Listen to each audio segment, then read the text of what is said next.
संसार में हर यात्रा का एक अंत है, किंतु शिवलोक किसी स्थान का नाम नहीं है। ये एक अवस्था है। जब जीवात्मा जन्म मृत्यु के चक्र से थक जाती है तो उसे शिवलोक में शांति मिलती है। पुराणों में वर्णन है कि इस धाम की एक झलक पाने के लिए देवता भी सहस्त्रों वर्षों तक तप करते हैं। तो चलिए हम शिवलोक की यात्रा पर चलते हैं, जहां भूत प्रेत और देवता एक साथ बैठते हैं और आत्मा का परमात्मा से मिलन होता है। कल्पना कीजिए उस धाम की जहां समय और प्रकृति के नियम नहीं चलते। शिवलोक का वास्तविक रूप चेतना से बना हुआ है। यहाँ की भूमि चिंतामणि रत्नों से बनी है। जब कोई जीवात्मा इस धाम में प्रवेश करती है तो उसे सबसे पहले सत्य की सुगंध का अनुभव होता है। यहाँ समय ठहर जाता है और सांसारिक चिंता नहीं रहती। यहाँ के वृक्ष पवित्र हैं और जब हवा इनके पत्तों को छूती है तो सामवेद का गायन सुनाई देता है। शिवलोक में मंदाकिनी नदी है जो शिव की जटाओं से निकलकर बहती है।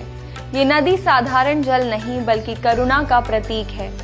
मंदाकिनी के जल में अद्भुत संगीत है, जैसे सहस्त्र वीणाएं एक साथ बज रही हों। इस जल के स्पर्श से आत्मा का मलिन आवरण धुल जाता है। यहाँ के घाट क्रिस्टल से बने हैं और यहाँ स्नान करने से आत्मा को शांति मिलती है। शिवलोक के मध्य में स्थित है कल्प वृक्ष, जो भौतिक इच्छाओं को पूरा करने के बजाय उन्हें समाप्त करता है। इसके नीचे बैठने से व्यक्ति की सारी अतृप्त वासनाएं शांत हो जाती हैं। यहाँ की छांव से अज्ञान का नाश होता है।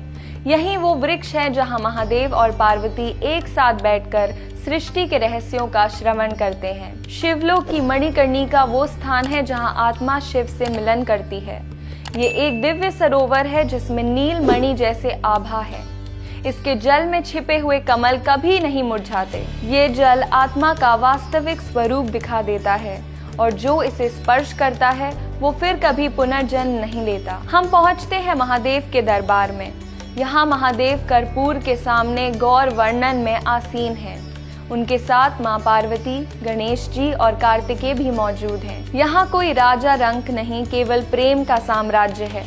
महादेव के हर नेत्र में संसार का पालन होता है और उनका ध्यान परम शांति का प्रतीक है। शिवलोक का प्रवेश द्वार कोई सामान्य दरवाजा नहीं है, इसे महाद्वार कहा जाता है। इसके चारों ओर 7 सुरक्षा घेरे होते हैं जो केवल शरीर को नहीं बल्कि मन को भी रोकते हैं।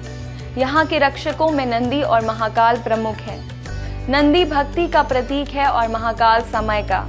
इन दोनों के माध्यम से अहंकार और शुद्धता की परीक्षा होती है। कीर्ति मुख शिवलोक के द्वार पर स्थित एक भयानक मुखमंडल है। ये शिव के प्रिय गण का प्रतीक है जो अहंकार के नाश का संकेत देता है। ये दिखाता है कि शिवलोक में प्रवेश से पहले अपने अहंकार को त्यागना अनिवार्य है। शिवलोक के सीमाओं की सुरक्षा अष्ट भैरव करते हैं। ये 8 भैरव दिशाओं के स्वामी हैं, जिनमें उन्मत्त भैरव, कपाल भैरव और भीषण भैरव प्रमुख हैं। इनकी उपस्थिति से शांति और शक्ति का संतुलन स्थापित रहता है। शिवलोक का एक जल मार्ग मानसरोवर से होता जाता है, जहाँ राजहंस प्रहरी के रूप में होते हैं। ये हंस सत्य और असत्य के भेद को समझते हैं और जो व्यक्ति सत्य को पहचानता है वो शिवलोक में प्रवेश कर सकता है। शिवलोक केवल एक भौतिक स्थान नहीं बल्कि एक दिव्य अवस्था है। ये वो स्थान है जहाँ आत्मा शांति और मोक्ष की प्राप्ति करती है। शिवलोक का रास्ता केवल भक्ति, समर्पण और पवित्रता से ही पार किया जा सकता है। शिवलोक में प्रवेश करने के लिए मन को शुद्ध करना, अहंकार को त्यागना और भक्ति में समर्पित होना आवश्यक है।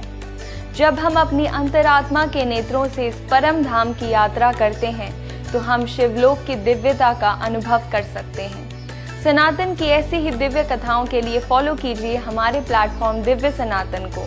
धन्यवाद। नमस्कार।